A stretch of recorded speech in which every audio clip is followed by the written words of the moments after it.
हमारी इस दुनिया में दो तरह के लोग होते हैं। एक होते हैं नमक हलाल और दूसरे होते हैं नमक हराम। नमक हलाल वो होता है जो किसी के एहसान को याद रखता है और वक्त आने पर उसे चुकाता भी है। और नमक हराम ठीक इसके ऑपोजिट होते हैं।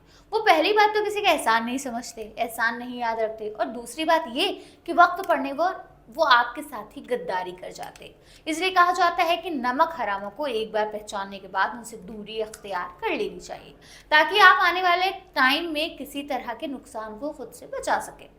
हालांकि बड़े अफसोस के साथ कहना पड़ रहा है कि आजकल की दुनिया में नमक हलालों की तादाद कम से कम हो गई है और नमक हरामों की तादाद दिन पर दिन बहुत ज्यादा होती जा रही है। चलिए आपको इसका एक ताज़ा तरीन नमूना दिखाते हैं। आपको याद होगा कि पिछले महीने की 22 तारीख को जम्मू कश्मीर के पहलगाम में पाकिस्तानी आतंकियों ने धर्म पूछकर घूमने आए लोगों का खुलेआम कत्लेआम किया था।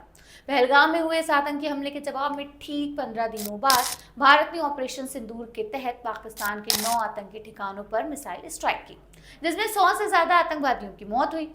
ऑपरेशन सिंदूर के दौरान इस बात का खास ख्याल रखा गया कि पाकिस्तान के किसी निर्दोष नागरिक को कोई नुकसान न पहुंचे, जिसके लिए एजेंसियों से हासिल इनपुट्स को बेहद गंभीरता से लिया गया। सवाई नाला कैंप, जो लश्कर ए तैयबा का प्रमुख ठिकाना माना जाता था, वो पहला लक्ष्य था और अपने इस लक्ष्य में भारतीय सैन्य ताकत कामयाब भी हुई। पाकिस्तानी आतंकवादी जो भारत से कट्टर दुश्मनी रखते हैं, वो इस एयर स्ट्राइक में मारे गए, जिसके बाद भारत में वो जश्न का माहौल है, लेकिन पाकिस्तान में मातम छाया हुआ। जी हाँ, पाकिस्तान के आम लोग तो इस हमले के बाद भारत पर अपना गुस्सा जाहिर कर रहे हैं। इसी के साथ ही पाकिस्तान के जो बड़े बड़े सेलिब्रिटीज हैं, वो भी भारत की इस कार्रवाई से लाल पीले हो रहे हैं। इनमें से कई पाकिस्तानी कलाकार ऐसे हैं जिनका घर भारत के रहमो करम पर चलता है, बावजूद इसके वो अपने देश के आतंकियों के साथ खड़े हैं। पहलगाम हमले के बाद इंडियन फिल्म सरदार 3 से निकाली गई हानिया आमिर ने भारत की मिसाइल स्ट्राइक को कायरतापूर्ण बताते हुए कहा कि मासूमों को बम से उड़ाकर आप इसे स्ट्रैटेजी नहीं कह सकते, ये कावर्डली है और हम इसका जवाब देंगे। हद है। जो एक्ट्रेस कल तक भारत में काम करने के हसीन ख्वाब देख रही थी, आज वो भारत को जवाब देने की बात कर रही है। ठीक उनकी तरह फिल्म रईस में शाहरुख खान के साथ काम कर चुकी माहिरा खान ने भी भारत की तरफ से की गई एयर स्ट्राइक को कायरतापूर्ण बताया।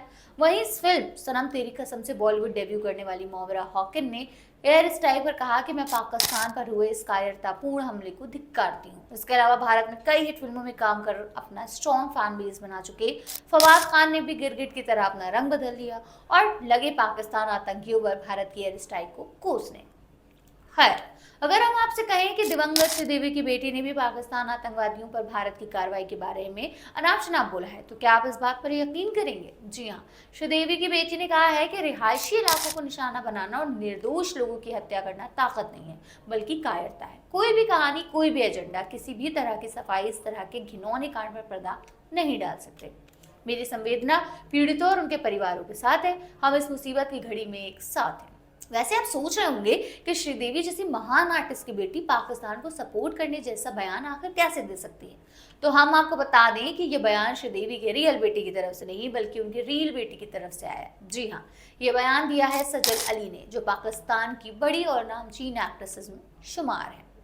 सजल ने साल 2017 में आई बॉलीवुड मूवी मॉम्स से बॉलीवुड में कदम रखा था।